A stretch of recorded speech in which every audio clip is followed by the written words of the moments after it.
Federal government targets 20,000 jobs through Jubilee Fellowship Program. Revenue Mobilization Allocation and Fiscal Commission and the Federal Inland Revenue Service vow to boost Federation account. Nigerian Communications Commission launches network performance reports to boost transparency and service quality. Oil declines on oversupply fears. Plus, Japan's Nikkei 225 rises 1.5% to hit a new record. The program is Business Express, reaching you from Abuja, Nigeria's capital. I am Nneka Oko. Welcome.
The federal government is targeting the creation of at least 20,000 jobs annually through the launch of the second phase of the Nigeria Jubilee Fellows Program, aimed at connecting high-potential graduates with real-world work experience, training, and mentorship. State House correspondent Abdurrahman Jibrila reports that the Vice President Kashim Shettima, head of the flag-off, inaugurated the project steering committee of the program with a charge to members to make sure the program is inclusive. A high-level policy dialogue on job creation with the theme From Skills to Job and Enterprises, driving youth employment and entrepreneurship in key economic sectors. The Nigeria Jubilee Fellows Program, a flagship initiative of the federal government, being coordinated by the Office of the Vice President, is implemented by the United Nations Development Program and funded by the European Union. In scaling NJFP 2.0, inclusivity must remain at the heart of our design. And our young people are not a homogeneous group. They live in different realities across regions, genders, and social backgrounds. We must ensure that this opportunity reaches every corner of the country. And we believe very much in the power of this program to transform the lives of young Nigerians, and we want to see it grow. And Your Excellency, we look very much to your continued support in the actualization of the full mandate of the project. Launched in 2022 to bridge the gap between skills, jobs, and enterprise, the program has already empowered over 14,000 young Nigerians through the 12-month paid fellowships that build experience, confidence, and lasting career opportunities. It shows that this administration is not only focused on policy, it's focused on impact. Through NJFP 2.0, we are demonstrating how government-led programs can translate into real opportunities for decent work and enterprise creation for young Nigerians. The Nigeria Jubilee Fellows Program is one of the several opportunities created by the government of President Tinubu to turn skills into jobs, ideas into enterprises, and hope into results. The Revenue Mobilization Allocation and Fiscal Commission and the Federal Inland Revenue Service, FIRS, have vowed to boost the revenue accruing to the Federation account.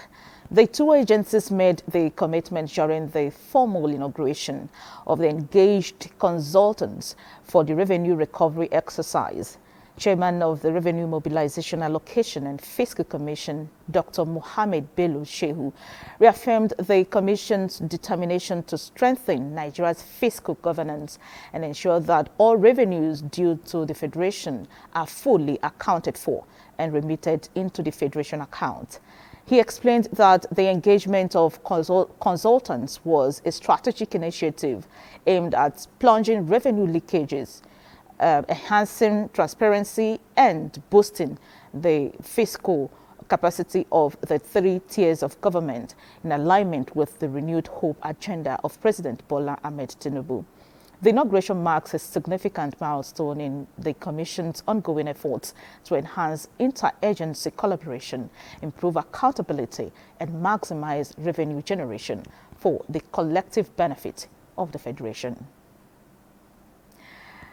Meanwhile, the federal government is set to make Naira stronger as experts predict new exchange rate. How much is the Naira exchanging for other currencies? Let's see.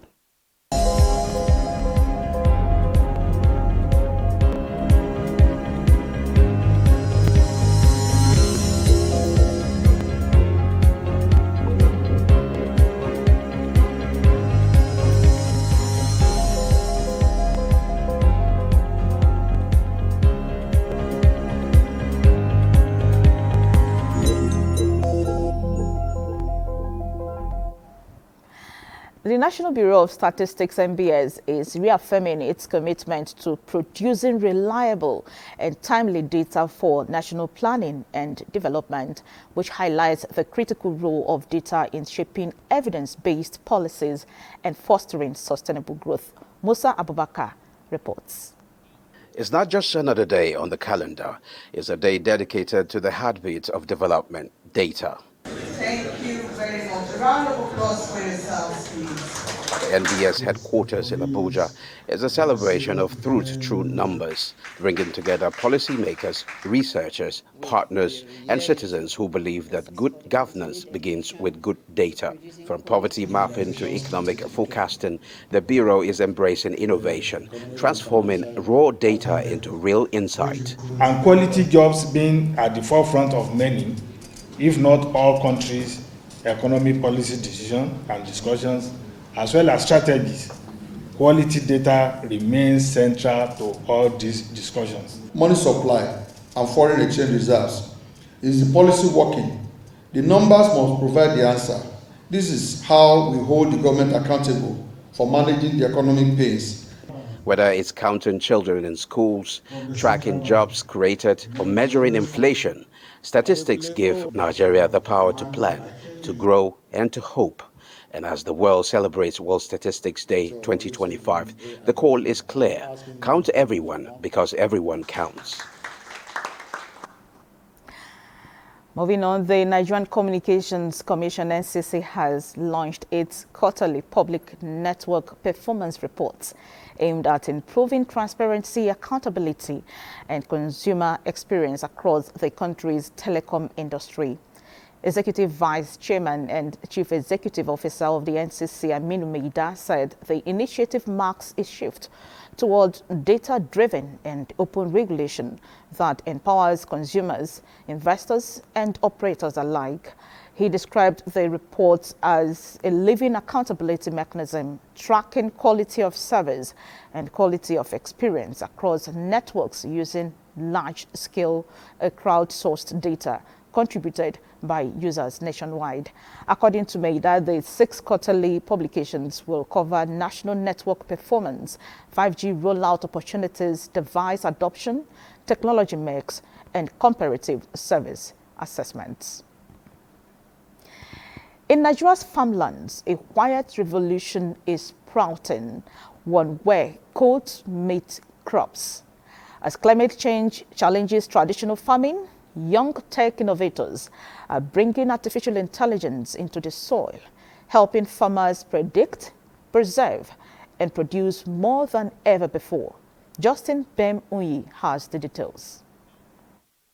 The airflow and then the moisture. With just a few taps on his phone, Dandam Nango knows exactly what his crops need. from the greenhouse temperature to the soil's pH level. Artificial intelligence is transforming the way he farms, turning every data point into a tool for survival and success. Even when I'm away, I check the soil moisture, and then it gives me direction on how, okay, when to release water, when not to release water. Here in Jos, the Plateau State capital, farms have long been the nation's vegetable basket. But as rains grow unpredictable and the seasons shift, technology is becoming the new fertilizer for hope. This agri-tech innovator is designed to provide farmers with AI-driven recommendations to help them make better decisions and smarter decisions as they engage with their farmlands. At the heart of this transformation is Green Eden, a local agri-tech startup linking farmers to smart data. So the hardware collects, we put our soil, mount them in different areas of the farm, and then it is able to collect information. So it collects temperature, humidity, soil moisture content. Backed by artificial intelligence, Stephanie Melter's system gathers soil data through probes and sends instant updates to farmers' mobile phones. It's an innovation bridging Nigeria's fast-growing tech scene and its rural heartlands. These sensors are linked. They are linked such that we have them running through the soil. So we have this linked, and then they move all the way. And then you can see we have our wires. But challenges remain. Only 40% of Nigerians have access to the internet. Far fewer in rural areas where it is needed most. And while AI promises higher yields, critics say the technology must also help tackle farming's toll on the environment, from land degradation to poor irrigation systems. Still, for farmers like Nango, the impact is already real. A boost in productivity and the renewed belief that data could be the next big harvest. From phones to farmlands, Nigeria's farmers are learning that the next green revolution may not come from the skies, but from the cloud. Many thanks, Justin. Gold record Boston rally resumes after deep buyers emerge. Let's now take a trip to the commodities market.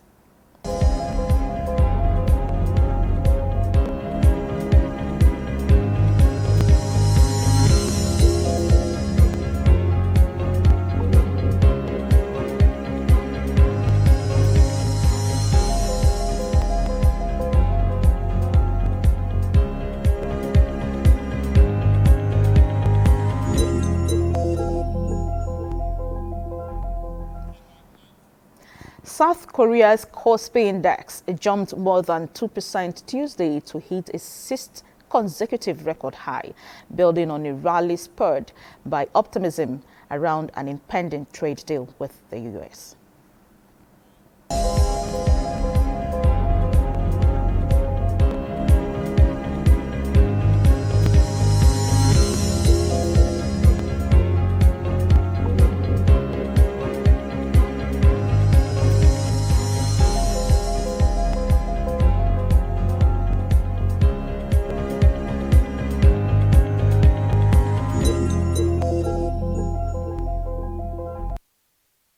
This is where we end this edition of Business Express. We value your feedback, so keep the comments, observations, and suggestions coming. Be informed that all previous episodes are available on YouTube on the NTA's channel. Business Express returns on Wednesday by 3 p.m. I am Neka Oku saying keep thinking and doing business.